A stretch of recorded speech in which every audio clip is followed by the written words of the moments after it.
Article 370 ఇదే రోజున 2019 అంటే ఆగస్టు 5, 2019 కేంద్ర ప్రభుత్వం రద్దు చేసింది కాశ్మీర్లో. అప్పటి నుంచి ఇప్పటి వరకు ఆ ప్రాంతానికి ట్రీట్మెంట్ నడుస్తూనే ఉంది. వేర్పాటువాదులతో, ఉగ్రవాద మూకలతో, దుష్ట శక్తులతో, పాకిస్తానీ మూకలతో ఎప్పటికప్పుడు ఆ ప్రాంతం అంతా కూడా దేశానికి వ్యతిరేకంగా మారిపోయింది. ఇప్పుడు దేశానికి అనుకూలంగా మార్చే ప్రక్రియలో పడింది. అయితే దీన్ని అడ్డుకోవడానికి, ఆటంకపరచడానికి ఎప్పటికప్పుడు ఈ దేశంలో ఉన్న రాజకీయ నాయకులతో పాటుగా కశ్మీర్లో ఉన్న వేర్పాటువాద రాజకీయ నాయకులు తమ వంతు కృషి చేస్తూనే ఉన్నారు. ఆర్టికల్ 370 వల్ల భారతదేశానికి ఎంత నష్టమో అందరికీ తెలిసిందే. ఆర్టికల్ 370 ప్రత్యేకమైన అధికారాన్ని ఇస్తుంది రాష్ట్రాలకి. దానివల్ల ఆ రాష్ట్రానికి ఒక జెండా, ఆ రాష్ట్రానికి ఒక రాజ్యాంగం, ఆ రాష్ట్రంలో మనం అన్ని విధాలుగా వేలు పెట్టి మాట్లాడలేము. మనం డబ్బులు ఇవ్వడమే కానీ లెక్కపత్రం అనేది అది ఇవ్వాల్సిన అవసరం లేదు. ఇలా ఎన్నో రకాలైనటువంటి విశేష అధికారాలు ఆర్టికల్ 370 ద్వారా ఆయా రాష్ట్రాలకు అందుతాయి. నేను బహువచనంలో చెప్తున్నాను, కాశ్మీర్కి అందింది.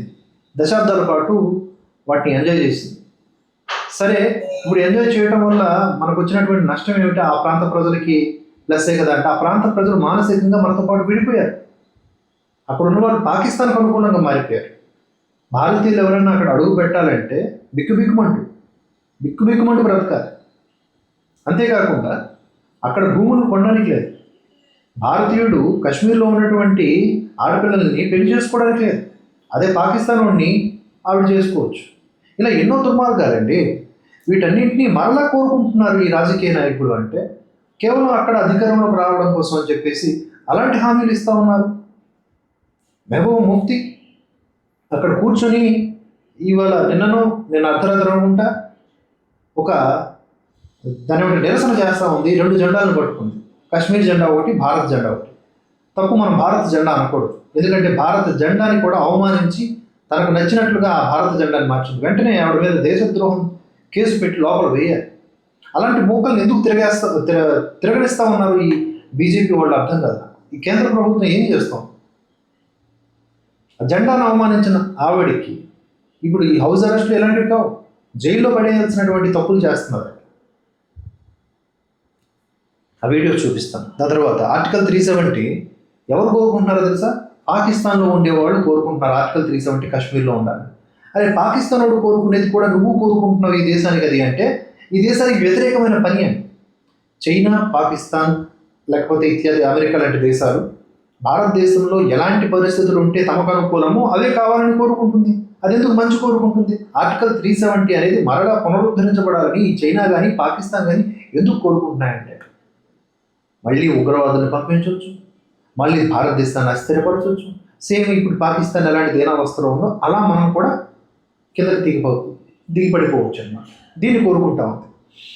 ఈ ఆర్టికల్ 370 వలన వాటికి ఎన్ని రకాల అధికారాలు, కేవలం రక్షణ, విదేశీ వ్యవహారాలు, కమ్యూనికేషన్స్ మినహా ఇతర ఏ అంశం పైన, ఉదాహరణకు విద్య, ఆరోగ్యము, ఆర్థిక రంగం, వేటిల్లో కూడా కేంద్ర ప్రభుత్వం ఒక చట్టం చేయాలంటే రాష్ట్ర ప్రభుత్వం అనుమతి తప్పనిసరి. ఇది ఒకే దేశం ఒకే చట్టం అనే స్ఫూర్తికి విఘాతం కలిగిస్తుందా లేదా చెప్పండి. అంతేకాకుండా భారతదేశం మొత్తం అమలయ్యే ఎన్నో ప్రజానుకూల చట్టాలు జమ్మూ కాశ్మీర్లో అమలు కాలేదు ఈ ఆర్టికల్ 370 వల్ల. విద్యా హక్కు చట్టం ఈ కాంగ్రెసే తీసుకొచ్చిందిగా. విద్యా హక్కు చట్టం అది కూడా అక్కడ అమలు చేయబడలేదు. ఆర్టీఐ ఇది కూడా కాంగ్రెసే తీసుకొచ్చింది. కాంగ్రెస్ చేసినటువంటి మంచి పనులు కూడా ఉన్నాయి. అది తనకు అనుకూలంగా, ఇప్పుడు బ్రిటిష్ వాడు రైల్వేస్ని తనకి అనుకూలంగా తన పనుల కోసం నిర్మించుకున్నప్పటికీ మనకు ఉపయోగపడినట్లుగా అలా అన్నమాట. సమాచార హక్కు చట్టం, ఆ తర్వాత బాల్య వ్యవహార నిరోధక చట్టం, గృహహింస నిరోధక చట్టం, అవినీతి నిరోధక చట్టాలు ఇవేవి కూడా అక్కడ వర్తించలేదు. ఎవడెంత దోచుకుంటే అంత. మహిళలు ఆస్తి హక్కుల కోత. జమ్మూ కాశ్మీర్కి చెందినటువంటి మహిళలు రాష్ట్రేతరులను అంటే భారతదేశంలోని ఇతర రాష్ట్రాల వారిని వివాహం చేసుకుంటే వారి పిల్లలకు జమ్మూ కాశ్మీర్లో ఆస్తి హక్కులు, ప్రభుత్వ ఉద్యోగాలు, విద్యా సంస్థలు అడ్మిషన్లు దక్కేవి కావు. ఈ తీవ్రమైనటువంటి లింగ వివక్ష కాదు చెప్పండి. ఆ తర్వాత దేశవ్యాప్తంగా ఎస్సీ ఎస్టీలకు దక్కేటటువంటి రాజకీయ ఉద్యోగ రిజర్వేషన్ ప్రయోజనాలు కాశ్మీర్లో పూర్తిగా అమలు కాలేదు. దశాబ్దాల క్రితం పంజాబ్ నుంచి కాశ్మీర్కు వలస వచ్చినటువంటి వాల్మీకి అంటే దళిత సామాజిక వర్గానికి కేవలం పారిశుద్ధ్య కార్మికులుగా మాత్రమే ఉద్యోగాలు చేసేలా నిబంధనలు ఉండేవి.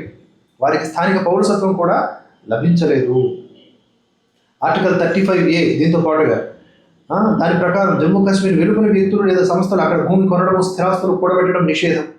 బయట వ్యక్తులు భూములు కొనలేకపోవడం వల్ల భారీ ప్రైవేటు కంపెనీలు, బహుళజాతి సంస్థలు, హాస్పిటల్స్, విద్యా సంస్థలు అక్కడ పెట్టుబడులు పెట్టలేదు. దీనివల్ల స్థానిక యువతకు ఉపాధి అవకాశాలు సన్నగిల్లి తీవ్రమైన నిరుద్యోగ సమస్య ఏర్పడింది. అలాంటి టైంలో ఏం చేస్తారు? డబ్బుల కోసం రాళ్ళు రూపే బ్యాచ్లుగా మారుతారు. అందుకే అప్పుడు మనకి నోట్ల రద్దు కూడా జరగడానికి కారణం ఏంటంటే నకిలీ నోట్లను తయారు చేసి డంప్ చేశారు కాశ్మీర్. వాటితో ఆర్మీ మీద, భారతదేశం మీద అటాక్స్ చేశారు. దశాబ్దాల పాటు కేంద్ర ప్రభుత్వం జమ్మూ కాశ్మీర్ అభివృద్ధి కోసం లక్షల కోట్ల రూపాయల నిధులను కేటాయించింది. కానీ కాగ్ లాంటి కేంద్ర సంస్థల పూర్తి స్థాయి ఆడిటింగ్ లేకపోవడం, ఆర్టీఐ వర్తింపజేయకపోవడం వల్ల ఆ నిధులు ప్రజలకు చేరకుండా అక్కడున్న ఈ మెహబూబా ముఫ్తీ లాంటి వాళ్ళు, ఉమర్ అబ్దుల్లా వాళ్ళ బ్యాచ్, వాళ్ళ నాయన ఫరూక్ అబ్దుల్లా, ఇలాంటి వాళ్ళందరూ మింగేవాళ్ళు. అరే నాకు లెక్క చెప్పడాలంటే చెప్పడానికి లేదు, మా దగ్గర ఒక రాజ్యాంగం ఉంది, మీ రాజ్యాంగానికి మా రాజ్యాంగానికి సంబంధం లేదు, మీరు ఇవ్వడమే, మీరు చెప్పడం లేదు. చెప్తే నాకు ఈ విషయాలు తెలుస్తుంటేనే మెంటల్ మాస్ కోపం వస్తుంది.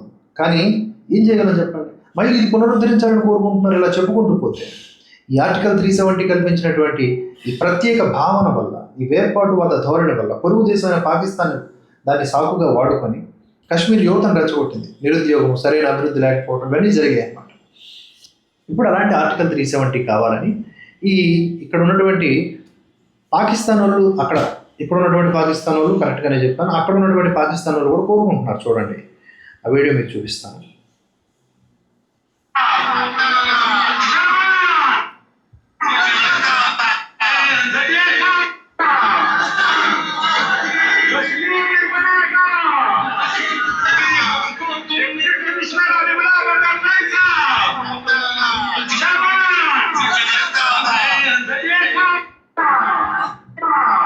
కశ్మీర్ బనేగా పాకిస్తాన్. చూసారా మీరు? ఆజాదీ నినాదాలు కొంచెం పోలి ఉంటాయి.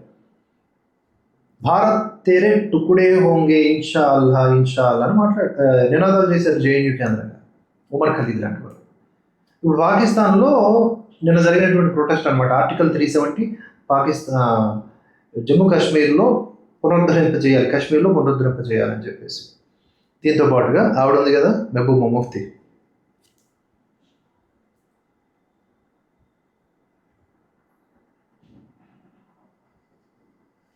ఆవిడ జెండా నిలబట్టుకుందో చూడండి. వీడియో చూడబోద్ది ఇంకా ఒకసారి మీరు గమనించండి. మన భారతదేశపు జెండాని తిరగేసి పెట్టుకుంది కావాలని ఇంటెన్షనల్లీ. ఆ పక్కన కాశ్మీర్ జెండా, ఈ రెండు జెండాలని పట్టుకొని ఆవిడ ఏం చేస్తుందంటే ఆర్టికల్ 370 మళ్ళీ కావాలని వీళ్ళు మింగి బతకడానికి. అక్కడేమో కాశ్మీరీ యువత రాళ్ళు రూపుకొని బతకాలి, సావాలి. వీళ్ళ పిల్లలు మాత్రం మంచిగా జబర్దస్తిగా బ్రతకాలి, విదేశాల్లో హాయిగా ఉండాలి. ఇలాంటి దుర్మార్గుల్ని మనం ఏమనాలి చెప్పండి? ఇప్పుడు మనం ఇలాంటి విషయాల్ని కనుక ఎక్స్పోజ్ చేయకపోతే వీళ్ళు చెప్పిందే రైట్ అయిపోద్దిగా. ఆ కాశ్మీర్లో కూడా మనుషులు, వాళ్ళకి కూడా హక్కులు. కాశ్మీర్కి ఇస్తే పక్కన ఇంకొక రాష్ట్రం అడుగుద్ది, అరుణాచల్ ప్రదేశ్ అడుగుద్ది, మేఘాలయ అడుగుద్ది, నాగాలాండ్ అడుగుద్ది, మణిపూర్ అడుగుద్ది. ఇస్తారు. ఆర్టికల్ 370 అందరికీ ఇచ్చుకుంటూ పోతే అవన్నీ ప్రత్యేక దేశాలుగా తయారవుతాయి. ఆ దేశాలకు ఒక ఆర్మీ వస్తుంది, ఆ ఆర్మీ మన భారతదేశం మీద అటాక్ చేస్తుంది. పాకిస్తాన్ తయారైన తర్వాత దానికి ఒక ఆర్మీ మన మీద అటాక్ చేయలేదు. ఇప్పుడు బంగ్లాదేశ్, తూర్పు పాకిస్తాను, కనీసం అవగాహన ఉండాలి కదా. పెద్ద నాలెడ్జ్ అక్కర్లేదు ఇలాంటి విషయాలు అర్థం చేసుకోవడానికి. కొంచెం దేశభక్తి ఉంటే చాలు. ఈ దేశభక్తిని అంధభక్తి అని అంటే వాళ్ళకి ఇంకేదో భక్తి, అంగభక్తి ఉన్నట్టు, వాళ్ళకి ఇంకేవో అంగాలు కావాలి, అంగాల భక్తి ఉన్నట్టు. ఆ బట్టకాయలు వాళ్ళు, మనల్ని బత్తాయిలంటే వాళ్ళు బట్టకాయలు. అట్లా మనల్ని మనం మన థాట్ ప్రాసెస్ని స్ట్రాంగ్ చేసుకొని ఈ దేశం కోసం పరితపించాలి. ఈ దేశానికి ఏది రక్షణో దానికోసం మనం కృషి చేయాలి. ఎవరి ప్లాట్ఫామ్లో వాళ్ళు ఉంటూ మనం ఆలోచించాలి. ఇది డైవర్ట్ అవ్వకూడదు. ఇది ఫిక్స్డ్ ఒపీనియన్స్తో ఉండాల్సినటువంటి సిద్ధాంతం. దేశ రక్షణ, ధర్మాన్ని రక్షణ, ఈ రెండు, దేశ ధర్మ రక్షణ అనేది మనకు చాలా ముఖ్యం. అర్థం చేసుకోవాలి.